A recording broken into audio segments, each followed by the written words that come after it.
嗨，大家好。今天早上起来一看天气预报，果然呢又是整天下雨。往后的很多天呢也是同样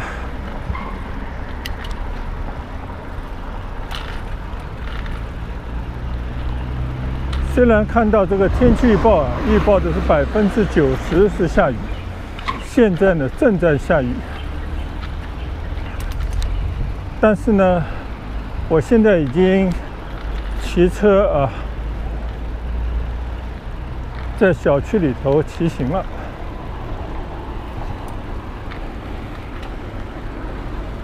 就像我眼前的镜头拍摄的，这边呢并没有下雨。不过呢，这个天色确实有些阴沉，说不准呢，等一会儿什么时候就开始下雨。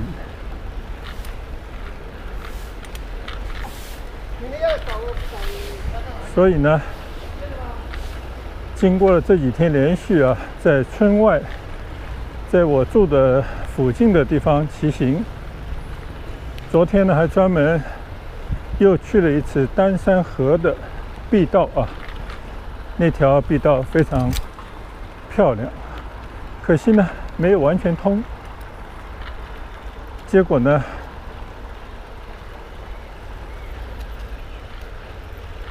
也经过了几道还没有完全修通的河道边上的这些小路最后竟然把车呢就骑到了3号线的市桥站。市桥站它就在这个河涌的旁边，有一个还算不错的一个小公园。但是在小公园那边呢，就发现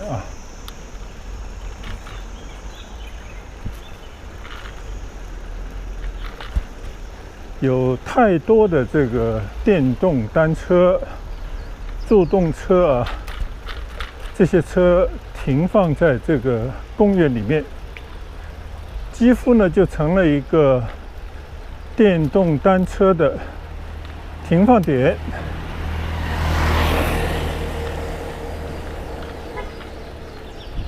看来呢，住在番禺市桥这边的人呢，很多人都是通过骑一段的电动车，把它放到地铁车站门前，在那边呢再换乘3号线的地铁，然后一路呢就可以去到天河区，去到很多公司单位在那边比较集中的一个区域去上班。我偶然也坐过几次3号线，但是呢，对于每天朝9晚5上班的人的这种体验呢，真的是不了解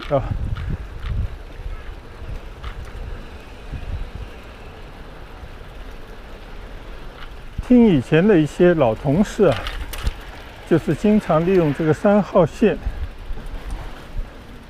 通勤的那些人说呢，这个3号线呢就是地狱线，所以他们在天河有一个换乘点叫体育西很多人呢把它形象的比喻为地狱西，可见有多么的拥挤。我曾经还具体的问过以前的同事他就住在市桥，每天呢都是通过这个3号线到天河那边去上班。他说他个头比较小，一个女孩。他说有时候早上上班高峰的时候大概他需要等个4、5趟才能够挤上那个地铁。所以这就让我回想起当年年轻的时候在日本读书的时候每天呢也是踩着点去上学，放了学呢也都要去打工那个年代是没有父母亲有能力来支付我们的学费和生活费的。那对于这个日本的地铁拥挤的程度，那我指的当然就是上下班的时候那绝对是一个地狱的景象。不管你是男的女的，那些站台上的工作人员为了要维持这个地铁准时这个开车，他恨不得用脚呢把你踹进那个车厢里面总之看到那个场面非常的狼狈就这个地铁挤到这个程度。但是呢很奇怪即便是如此拥挤的这么一个日本的地铁，他们的秩序非常好，而且车次呢频密基本上高峰期10几秒20秒呢就有一趟地铁的列车驶进站台。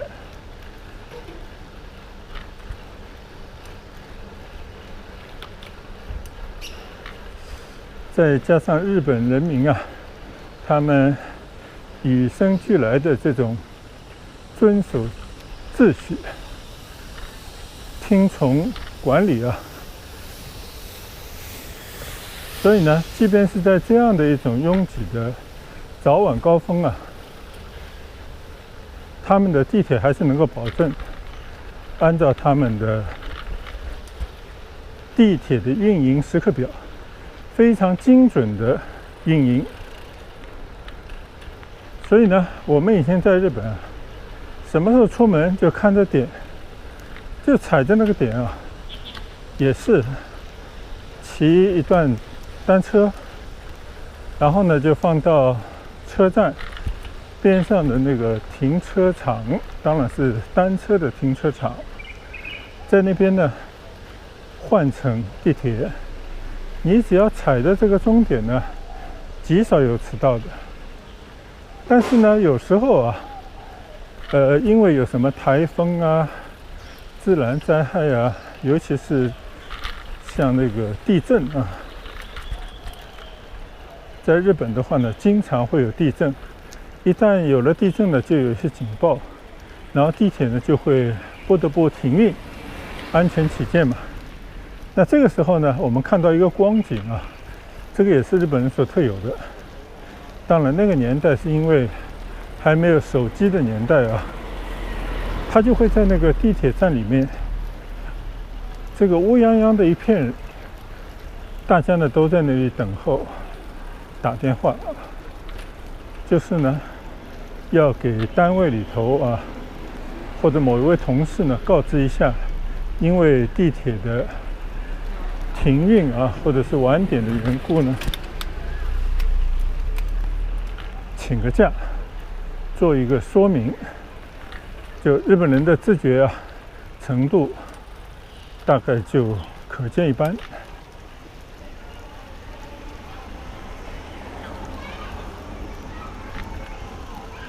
我又来到了起伏的湖边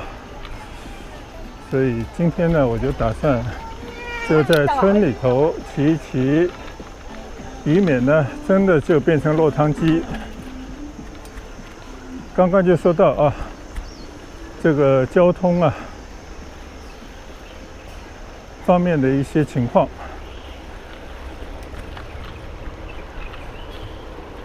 我自己当年出国的时候，国内除了北京有地铁以外，其他城市是没有地铁的，广州也不例外所以呢，当时广州有了1号线从一个乡下的芳村的这个地方一直呢到应该是东站吧，我忘了它是分几期开通的了，因为当时我也并不在，就听到这个消息呢，简直就是欢欣鼓舞啊，就觉得中国终于也有地铁了。那么也就是这个20-30年啊，现在我们广州的地铁呢也已经达到了600公里啊。虽然跟日本的东京的地铁还没得比，但是呢，确实是一个伟大的成就。只不过呢，就是广州这座城市啊，它比较老了，所以在建地铁的时候呢，遇到了很多城建方面的一些问题。比方说，老城区里头要做大量的拆除啊，旧的房子。还有各种各样的地下的很多我们搞不清楚的地质的情况等等啊，所以在推进地铁方面呢是比较困难的。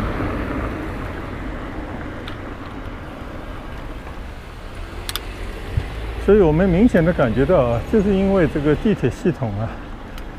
这个建设的速度，它没有领先这个城市的发展。我说的是那些老城区。所以呢，就造成了一个什么问题呢？就是很多老城区啊，它的发展之后，没有太多的新的面貌，就好像广州人引以为豪的西关啊，虽然保留着很多以往的那些文化风情，但是呢，老实讲，但凡你只要到这些老城区走一走的话呢，现在的年轻人啊，追求时尚生活的这一辈，恐怕都不大感冒。那么也就是说呢，这个地铁它只能是往那些还比较空旷的地方去建设啊。比方说，它就会向南延伸到番禺。这也是为什么这个3号线呢，就是延续到了番禺，一直到番禺广场。那么现在的话呢，又多了几条像纵向的啊，就从南沙过来，路过番禺的18号线，还有呢就是斜斜的从番禺广场啊去到南站的22号线，当然还有去大学城的7号线等等呢，都在番禺这边呢已经运行了。那么由此呢，也使得这个上下班的时间呢缩短。再加上呢，番禺这边的住房居住成本呢，要远远低于天河区啊市中心那些地方，就使得很多年轻人，尤其是外来的务工人员，刚刚在这边找到工作人呢，他就更多的选择在番禺这样的地方生活。那么可想而知啊，爆发性的人口增长，结果带来什么呢？就是带来了通勤的压力，使得这条3号线呢就有了这个魔鬼般的地狱线这样的一个戏称。这个当然是很无奈的啊。所以呢，现在的老百姓啊，有很多人呢又返璞归真，又开始通过骑行。只不过呢，并不像当年我们没得选择，只能选择一个自行车出行。广州人呢喜欢把它称之为单车，我现在也习惯就把这个自行车叫成单车了。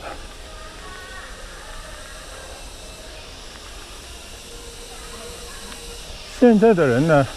更多他可以选择电动车啊。自从摩托车在城区里头被禁止骑行以后呢，这个电动车啊，号称就没有污染排放的这种又快捷又灵巧的这种助动车呢，就大行其道。那么现在在广州啊，在番禺，不管在哪里，就像我现在骑行在外面啊看到的，95%以上，恐怕更多的这些骑行的人呢，都是依赖电动车出行的。这里头也包括很多的生意啊，比方说送外卖的这些小哥，无一例外呢，都是骑着这样的充电的这种电动车。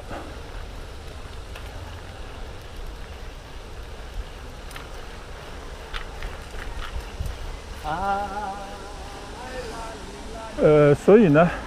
最近的话，在道路上我们也可以看到啊，监管呢也在加强。就像我那天在骑行的路上跟大家分享的，它有了很多的规定啊，比方说要戴头盔，不可以载成年人等等吧。那我觉得这个特别有必要。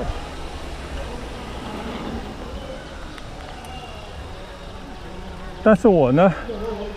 作为一个退休人员啊，不用跟大家去赶这个上班的这种高峰的时段出行，而且呢，我们平时以前的出行方式啊，也都是开车出行的。那现在的话呢，其实也并没有什么改变，只不过呢，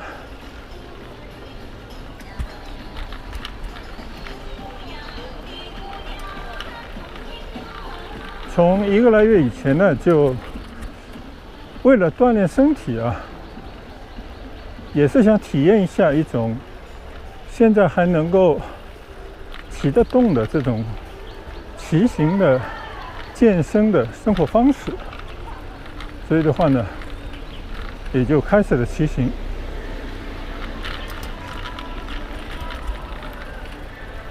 并且呢，已经在骑行了还不到1个月以后啊，就爱上了这样的骑行。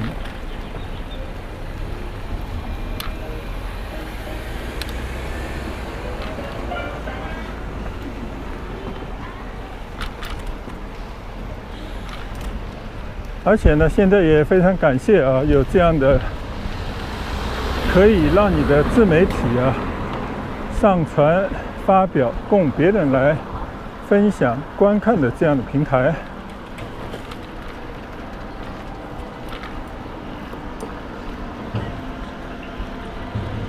还可以把自己的一些骑行的日记啊，或者叫日志，能够通过这样的平台呢，跟更多人呢分享。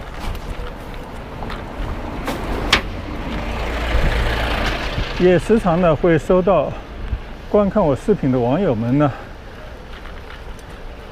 对我的鼓励啊，给我提出的建议，当然有时也会对我表示安全方面的一些担心，所以都让我感到非常的温暖。所以呢，这个我就觉得是骑行的一个附加值，就不但自己可以锻炼身体，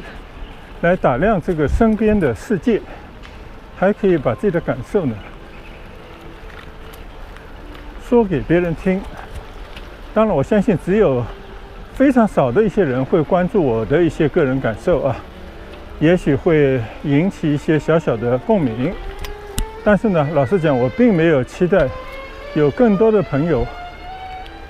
把这个当成一个热门的话题来讨论，因为每个人都有自己的生活，有自己要做的事情。而且呢，我也没有想过啊，要把骑行这种私人的一个健身的方式，去向大庭广众，向更多的人去做这种宣教。反而呢，我一直在找机会啊，如果说可以把这些我的专业啊，我学了10多年的这些牙科方面的专业的知识，怎么能够来回应我的朋友们啊，即便是网上的那些我不知道他们姓名的朋友们，他们对口腔保健的一种关切，或者他们的出现一些问题以后的一些担忧，或者呢，他们希望得到一些专业的指点。那我非常乐意来回应他们的这种需求。其实呢，我在很多的视频里头也有跟大家分享过我的想法，就是我很想呢发挥一些娱乐让更多的人能够了解这个口腔健康、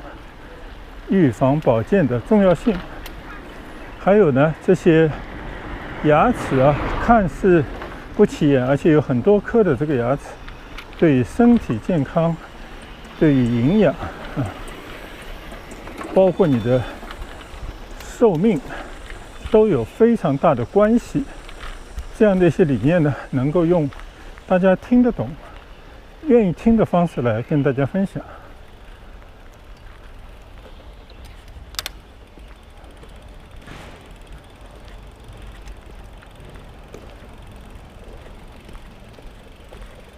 又遇到了一个大坡我推行一下。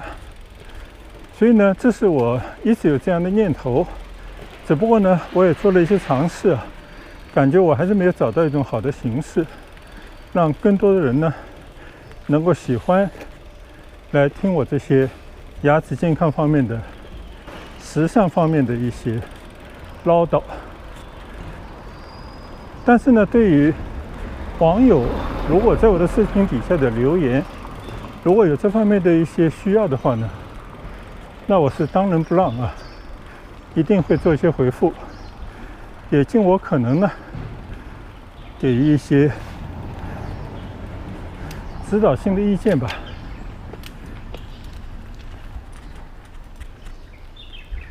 所以昨天呢，就有一位网友他就向我询问关于这个他自己牙齿上面出现了一些问题，应该是呢有缺牙，而且呢应该是需要种牙，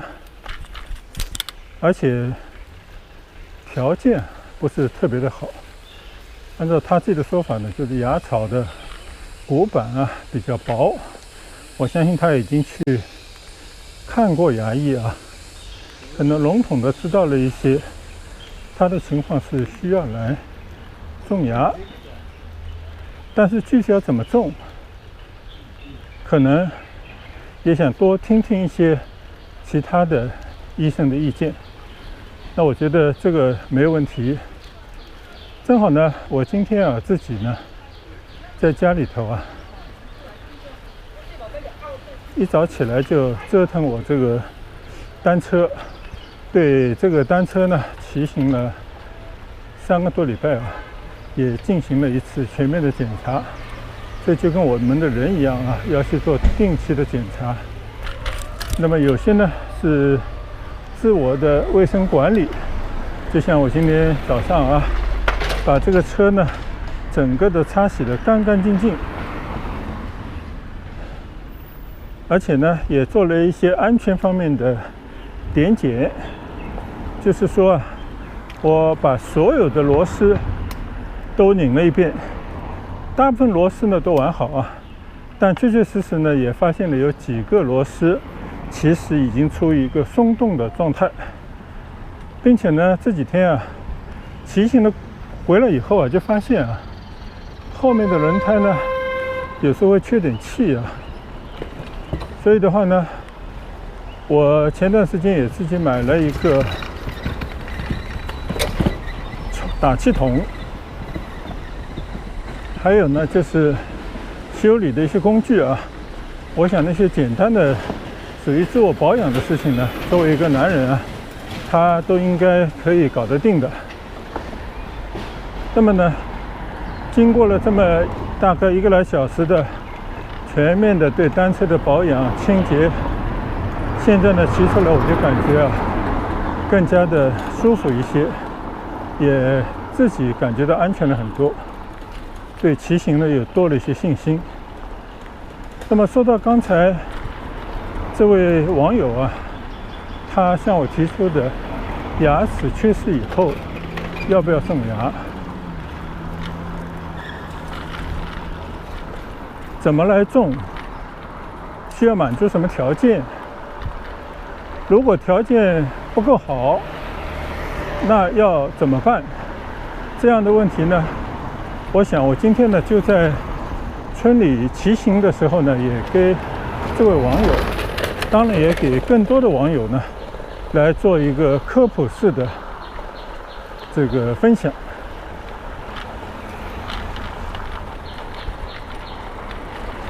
我们都知道啊，这个人呢，真是一个奇妙的生物，独一无二啊！这个我们地球上找不到另外一样生物可以跟我们人来比美的。比方说，我们的人呢，从出生以后啊，到长大，他经历过换牙啊，也就是在4、5个月的时候长出第一颗小牙，到6岁的时候长出第一颗大人的牙齿，然后在6岁大概到12岁的这个过程当中呢，就持续的把那些小孩的牙齿，我们称之为乳牙的呢，就把它变成满口的大人的牙齿，那我们称之为恒牙。到了12岁左右呢，就基本上已经更换完成。那么这一副牙齿的话呢，要负担我们一生的这样的一个补充营养啊，摄取营养，同时呢也维持我们一个姣好的面容，使得我们的这个脸型啊能够保持在一个有活力的啊比较年轻的这么一个状态。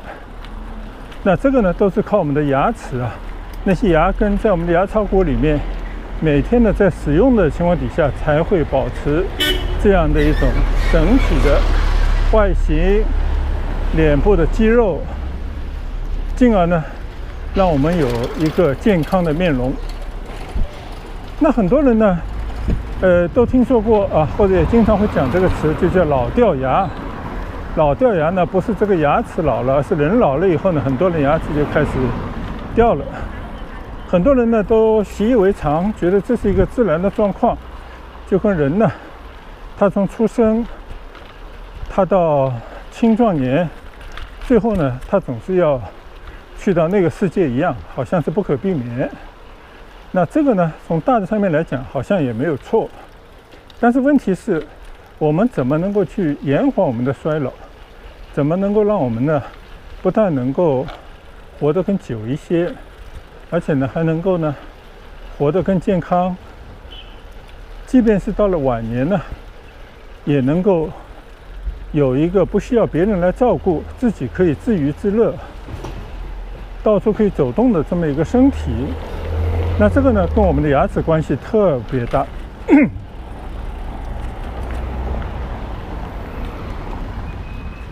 我们有时候呢也知道，一个人长寿与否啊，你有时候就看他的牙齿，就基本上可以一目了然。你去看那些长寿的长者，到了80多岁啊，他如果满口都是自己的牙，还算稳固啊，虽然也是经历了岁月的创伤，有很多的磨损磨耗，甚至呢被牙医啊进行过很多的这些治疗处理。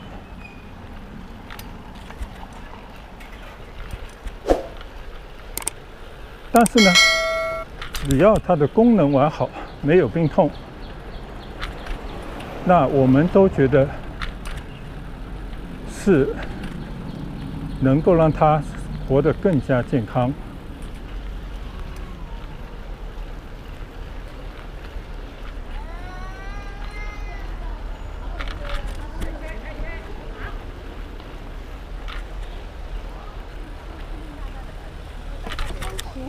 我骑着就进到了天湖居来了啊，又来到了这一片还在建设的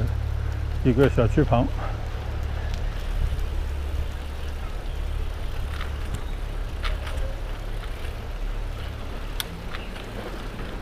那我们说了半天啊，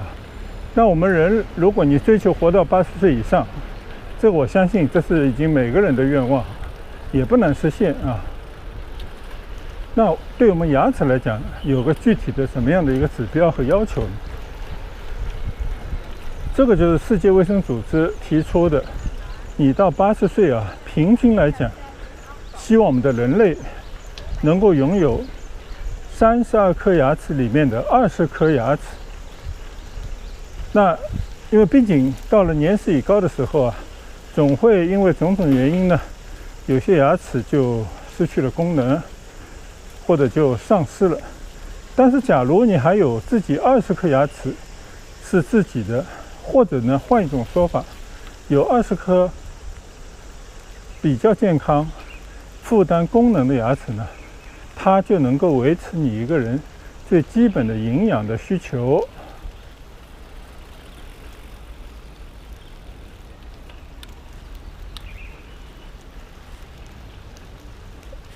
突然发现这边有一个口是可以出去的啊，一出去以后呢，就可以去到潘邑博物馆那边了，叫银平路吧？好吧，下次我可以来试一试。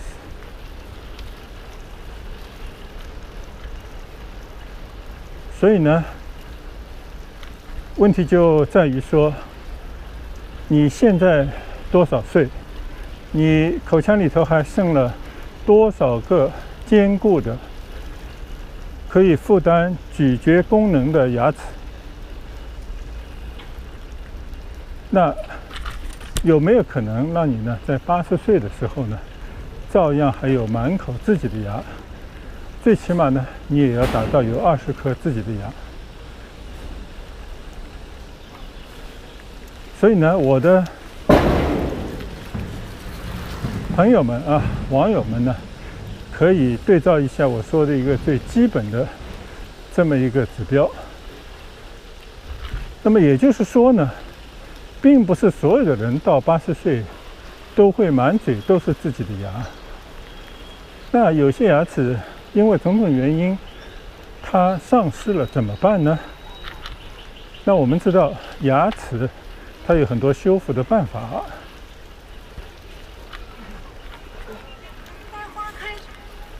在我们还没有种植牙啊，当然种植牙已经是40-50年以前就有发明的了，现在呢是一个非常好的一个修复的方法。但是呢，在没有种植牙的这种修复的方法之前，或者是呢，即便有种植牙修复方法的同时，我们还有很多其他的一些方法，要根据我们每个人自己牙齿的状况、条件，还有呢个人他自己能够承受的成本等等。那它呢有活动牙，它有固定的假牙，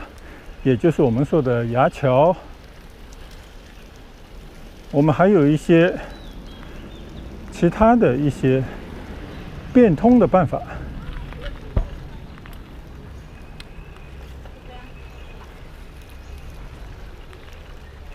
只不过呢，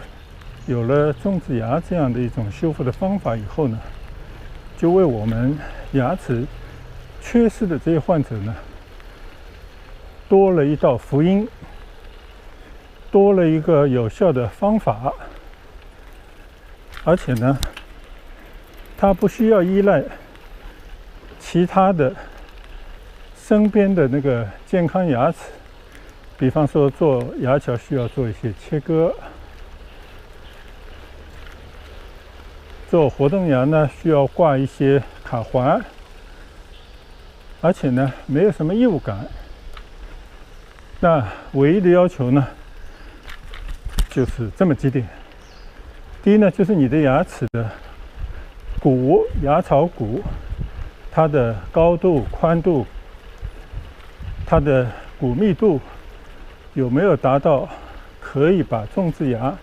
作为一个牙根啊埋到你骨里头能够长牢的这个条件。那第二个的话呢，你要对这个种植牙它的一个整个的一些方法，它的适应症，它的治疗的过程，最后呢一种使用的一个预测。还有呢，就是在使用的过程当中，你要如何的去保养你的这些好不容易花了钱花了时间的这么一个种植芽。那最后呢，你要荷包里头有钱，因为作为一个新的技术好用的这么一个修复的方法，肯定也是价值不菲的。但是呢，至于说具体到底多少钱，那我想这个呢，根据他每一个牙医的专业的能力因为牙医的价值在于他不断的去学习，付出多少的代价，他是需要回报的。然后呢，他这个诊所他采购的这些设备、种植体的品牌，还有很多的附件等等。说的简单一点，就跟我们骑个单车，就像我这个单车二手的都要3000块，但是这种小步单车好一点的几万块，它的配件有些更是奢侈品的价格。但是大部分人没有必要去采用这个，他可以选用一个相对比较合理的便宜的一个价格，他也可以买2个轮子的自行车，只要他自己满意就好。所以呢，我也是觉得说，任何东西没有最贵，只有最好。什么叫最好呢？就是符合自己心愿，它能够达到自己的一个要求的最后呢有个性价比还不错的这么一个结果的，就是好。另外的话呢，你要知道每个医生他受到的这个训练，他的经历，他跟什么样的人擅长打交道等等呢，都会有他不同的定位。还有呢，我们做医生还有一个专业方面的一些说法。我们的医生不管是普通的医科还是我们牙科，都分为全科医生和专科医生，这个大家都应该深有体会我们国人呢有时候搞不清楚，因为我们的体系呢都是大医院这样的这种体系。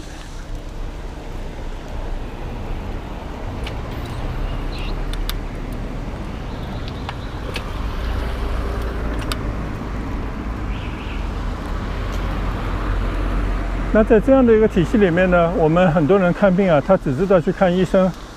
就是跑到大医院里头去，有病就挂一个专科的号，然后就见一个可能从来都没见过的医生，他对你的这些病程、病史，还有呢你的其他方面的一些个人的状况，基本上是一无所知的他只能对症下药，然后呢看见什么就给你解决什么问题。那这是一种模式或者我们称之为比较老的这种计划经济的这种模式。这个医疗也有计划医疗和个性化的这些医疗，那么自己到底需要哪一个，自己看着办。那么像香港的朋友呢就比较幸运因为他们满街都是私人的诊所，那些私人的医生呢，他自己开的那些诊所，不管他是西医的还是中医的还是牙医，他们呢都是做他们附近的街坊或者是熟悉的一些朋友这什么概念呢？就是这样的一些医生呢，他对他的病人特别了解特别的熟悉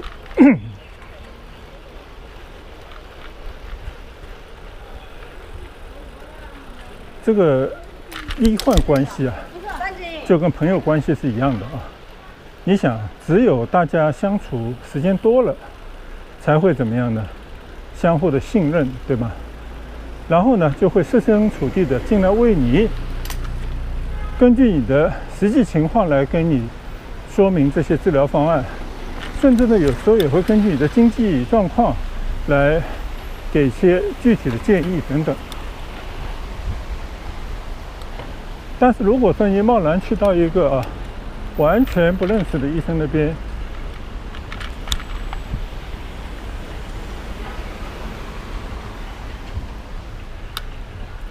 去做治疗的话呢，其实彼此之间都是了解的。缺乏沟通呢，很容易就影响到最后那个结果，可能不是你要的。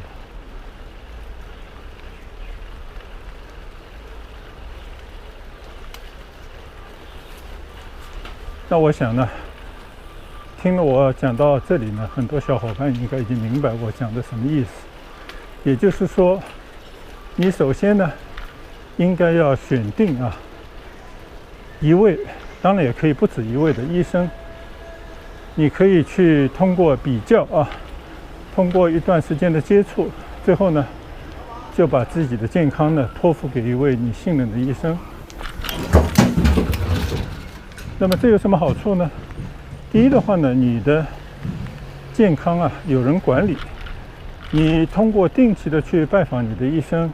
做保健的时候呢，他就会给你很多的这些指引。就像我自己做医生的时候，对我的病人可以讲是无微不至，但是对于跟我没缘分的，只是到我这边来请教我一下治疗方案那些人呢，我也只能泛泛一谈，也不可能给他做太深入的讲解，因为很简单，我对他的病情、病史，还有他的需求，还有他的经济状况等等呢，不了解，我不能胡说八道，对吧？那么所以呢，有了自己的私人的家庭医生，当然这个家庭医生不是你的私人医生，是你把他看成你的私人医生，他可能是100-200个家庭的大家的私人医生，但是呢，他把这些身边的这些病人都当成自己的朋友看待，他对这些病人的情况呢，可以讲是了如指掌，而且呢，可能早呢就给你打了预防针，哪些牙齿有可能会出什么状况，然后呢，也会给你做心理建设，就是说，有一些牙齿你可能还不太能够接受，比方说种植的治疗，种植治疗过程当中有哪些问题你也没有太了解，他可能会在你好几次去就医的这个过程当中呢，都有跟你去讲解，最后呢，你可能就自己很容易就做出一个合适的决定，因为我们医生呢，永远不会帮病人来做决定除非是事关生死。所以呢，每个人的命都自己的，每个人的身体靠自己管理，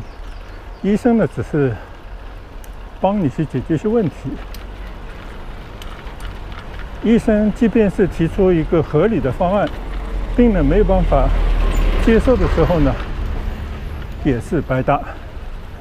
所以我们医生也要接受，有时候也要遗憾，就有时候呢，面对固执的病人，只能苦口婆心，但是呢，不能给予强制的给予太大的压力，更不能呢用价格来引诱，就好像卖东西一样的，看你不买，他就落地这个还价，那这个就变成了生意。现在市场上面这种所谓的连锁诊所背后都有资本的影子，他们呢就是目标非常明确。为什么呢？因为追求的是上市，追求的是资本的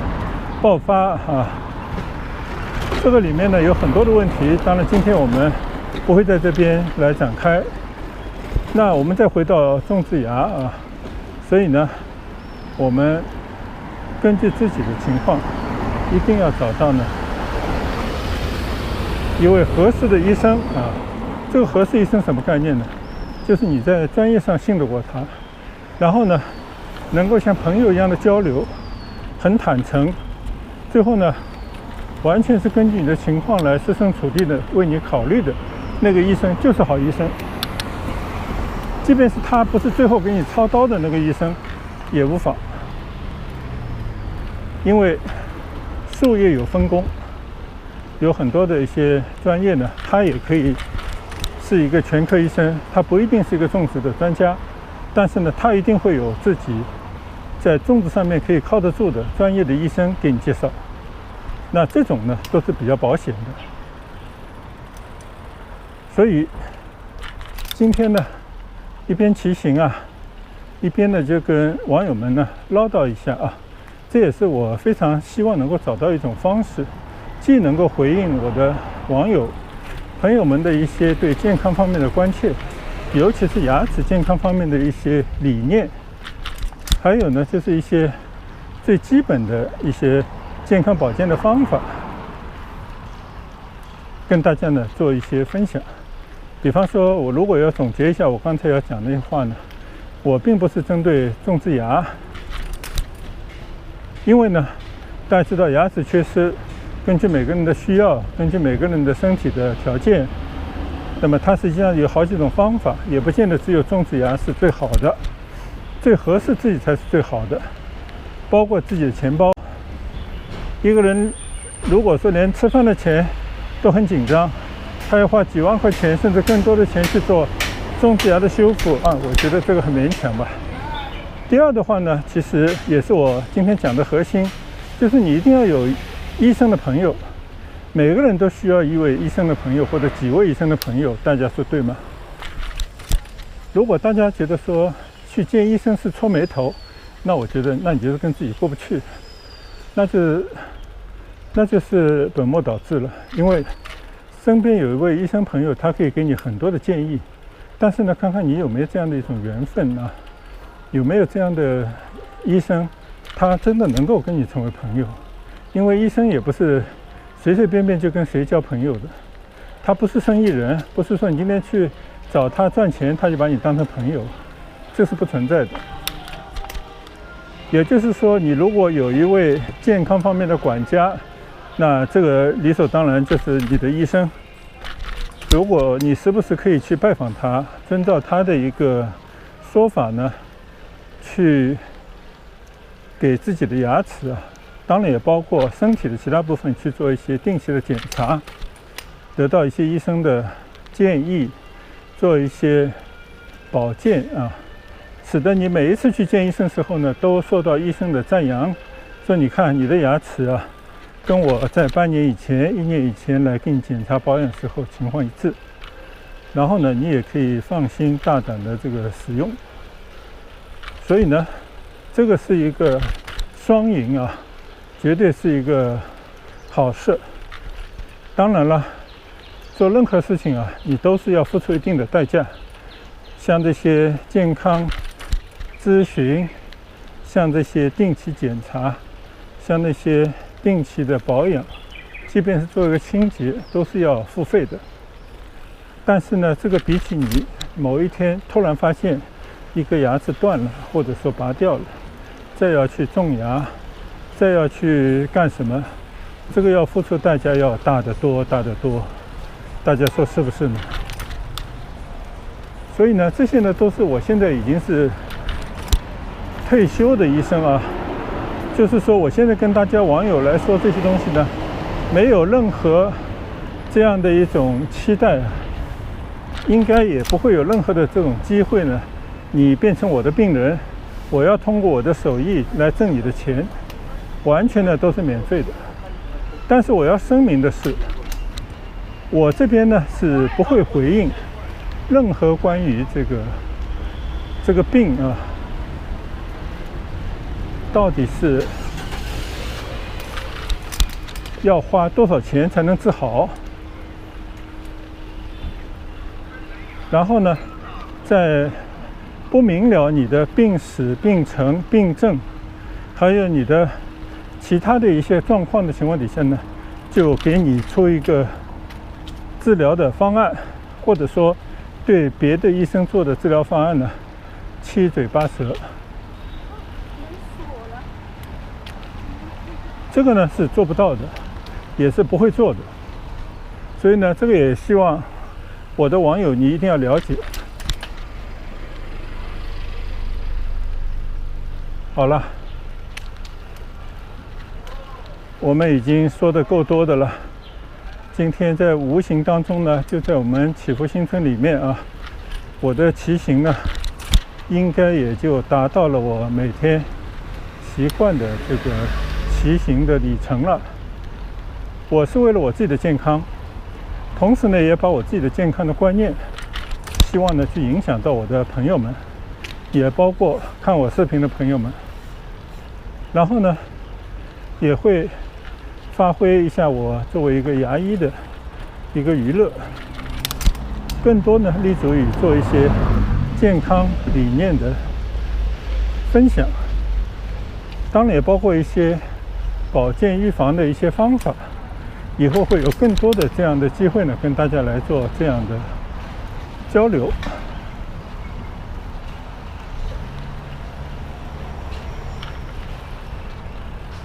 我也希望呢，观看我视频的朋友啊，他呢能够把自己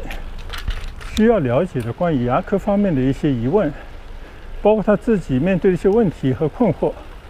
能够呢留言。我不一定会在他的留言区里面做详细的讲解。如果觉得这些问题是大家都可能碰到，我也能回答的话呢，我可能会在我的视频当中呢跟大家做一些讲解和分享。所以大家呢要留意啊，我的那些视频不完全是讲这个骑行的心得，也不完全的是讲这个路上的风景，会把我的一些健康的理念贯穿其中。还有呢，就是网友们的一些关切，尤其是牙科专业方面的一些事情呢，我会随时跟大家分享。所以呢，请订阅我的视频，可以给你带来一些你想了解的，可能出乎你的想象的一些符合你需要、对你的健康有益的一些内容。那今天呢，我们就分享到这边就结束了。果然啊，骑行了可能也有个把小时了吧，雨呢这种并没有下来。再一次呢，证明我今天的判断还是准确的。但是呢，谨慎一点没有错啊。今天我还是只是在村内骑行，以便突然下大雨的时候呢，我就可以随时回家。那就在这边呢，跟大家说一声拜拜，再见。